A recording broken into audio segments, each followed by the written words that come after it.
তো দিনটা ছিল রবিবার। দেখো বিকেলে কিন্তু আমাদের এখানে পরিষেবা সকলেই জানে, জায়গাটার নাম হচ্ছে আটচালা। তো এখানে কিন্তু অনেক দূরাদূর থেকে লোক আসে। তো আমি এই কিন্তু প্রথম বছর গেলাম, এত বছর এসেছি আমি কখনো যাই না। তো এই বছর হয়তো ভগবান টেনেছে, তাই ভাবলাম একবার ঘুরেই আসি। তো এসে তো দেখো এখানে দেখছি কি ভিড়টাই না লেগেছে। তো লোক কিন্তু এখানে দেখো বাতাসা করাতেই ব্যস্ত, কারো মাথায় পড়ছে, কারো চোখে এসে পড়ছে। তো আমাদের তো খুব ভয় করছিল। তো যেহেতু এত লোকের ভিড়, সেজন্য গরমটাও খুব হচ্ছিল, সেজন্য এখানে দেখো জলেরও ঠান্ডার ব্যবস্থা করেছিল এখানে। তো আমার এতটাই তেষ্টা লেগেছিল, তো আমি একটা ছেড়ে 2 গ্লাস কিন্তু ঠান্ডা খেলাম। বেশ ভালো লাগলো, শরীরটা অনেকক্ষণ ধরে কেমন কেমন হচ্ছে। এই গরমে কিন্তু এই জন্যই আমি ভিড়টা এড়িয়ে চলি, তাই কিন্তু খুব একটা বেরোই না আমি কোথাও।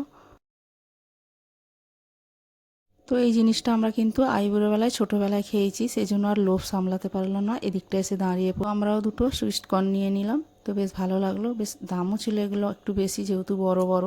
তো আমরা অনেকটা লেটে বেরিয়েছি, তাই আসতেও লেট হয়েছে। দেখো সন্ধে হয়ে গেছে এখানে। আর এদিকে দেখো ফুচকা বিক্রি হচ্ছে, ভাবলাম একটু ফুচকা খেয়েই যাই। তো দেখো এখানে ফুচকাটা বানাচ্ছে ফুচকাওয়ালা, তো সেটাই তোমাদের একটু ভিডিও করছি।